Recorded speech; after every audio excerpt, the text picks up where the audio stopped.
నిరుపేద ఇళ్లను కూల్చవద్దంటూ కూడా పలు ప్రజా సంఘాలు అదేవిధంగా రాజకీయ పార్టీలకు అతీతంగా ముందుకొస్తున్నారు. ప్రస్తుతం బీసీ సంఘ నాయకులు శ్రీనివాస్ కూడా ఉన్నారు, ఆయనతో కూడా మాట్లాడదాం. ఏంటి ఈ నిరుపేదల ఇళ్లను కూల్చేస్తామని 10 రోజులు అల్టిమేటం ఇచ్చారు, వీళ్ళు చూస్తే లబో దిబోం అంటున్నారు. ఈరోజు ఈ ప్రాంతంలో సిఆర్పి డొంక ఉడో సంఘం అనేక ప్రాంతాల్లో ఆ రోజు 1996 ఆ రోజు రమేష్ రెడ్డి మంత్రిగా ఉన్నప్పుడు ఈ బడుగు బలహీన వర్గాలకు అందరికీ పొజిషన్ సర్టిఫికేట్లు ఇచ్చాడు. ఆ పొజిషన్ సర్టిఫికేట్లను చూపించి ఆనాటి కేంద్ర పట్టణాభివృద్ధి మినిస్టరు బండారు దత్తాత్రేయ గారి కాడి నుంచి 200 ఇళ్ళు సెలక్షన్ చేయించుకున్నాం. ఆ సెలక్షన్ చేయించుకున్న ఇళ్లలో అనేక మంది ఈ ప్రాంతంలో గవర్నమెంట్ ఇళ్ళు తెచ్చుకొని కట్టుకో ఉన్నాం. మీకేమి డోకా లేదు, మాకు ఓట్లు వేయండి, నాకు ఓట్లు వేసిన తర్వాత మీ ఇళ్ళు జోలికి రానని చెప్పిన నారాయణ గారు ఈరోజు నారాయణ బడుగు బలహీన వర్గాలంటే అంత అంటరానితనంగా ఉండాలని కూడా ఈరోజు బీసీలను డిమాండ్ చేస్తున్నాం. బీసీలే కాదు, అనేక ప్రాంతాలు అగ్రవర్ణాలు లాడ్జీల కాడ హోటళ్ళ కాడ స్లాబులు వేసి కాలువలు ఆక్రమించుకుంటే బోళ్ల జోలికి పోకుండా బడుగు బలహీన వర్గాలు వీళ్ళు చీపుగా ఉండాలిలే, సాయంత్రానికి వీళ్ళని తెరమి ఇచ్చలే, రోజులు ఇల్లు కరెంటు కట్ చేస్తే పోద్దలే అనుకుంటే నీ అవివేహం అని కూడా మేము చెప్పక తప్పదు. ఇదే కాదు, ఒక చైతన్యం కావాలి. ఈరోజు ఆల్ పార్టీలు ఇక్కడికి వచ్చాయి. మొదటిసారి కూడా కమ్యూనిస్ట్ పార్టీలో అండగా నిలబడి మీకు మేము ఉన్నామని కూడా చెప్పింది.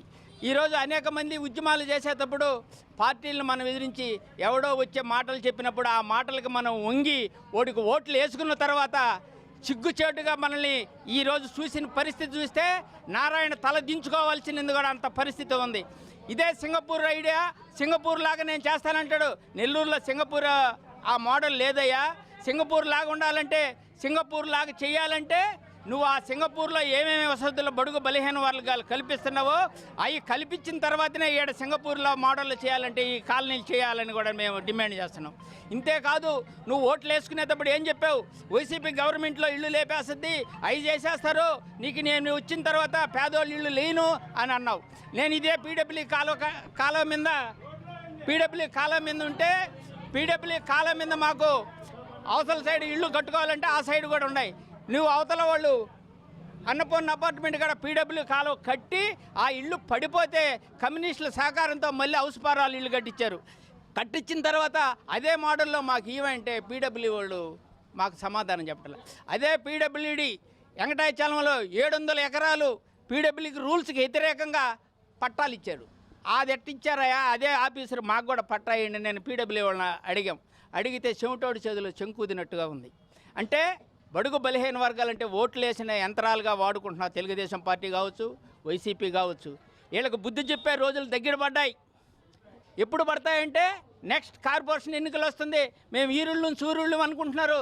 సూర్యులు కాదు, వీళ్ళు ఓటేస్తే మీరు హీరుళ్ళు, కానీ వీళ్ళు ఓటు వేయకుంటే మీరు జీరోలు అవుతారని కూడా ఈ సందర్భంగా సమస్య. Okay, thank you. ఇది పరిస్థితి. అంటే ఇక్కడ నిరుపేదలకు మొత్తం అండగా ఉంటాము, వాళ్ళ బుల్డోజర్లతో ఇల్లు కూలిస్తే ఆ బుల్డోజర్ల ముందు పనుకుంటామంటూ కూడా శ్రీనివాస్ యాదవ్ అయితే చెప్తున్నారు. వీడియో ప్రదీప్తో గయాజా టీవీ నెల్లూరు నుంచి. చరిత్ర సృష్టించినోడు ఇప్పుడు ఆ చరిత్రని తిరగరాయబోతున్నాడు. అబద్ధాల గోడల్ని బద్దలు కొట్టి నిజాలను రాగా మీ ముందుంచబోతున్నాడు. నిజమైన వార్తల కోసం వెంటనే డౌన్లోడ్ చేసుకోండి రా యాప్ని.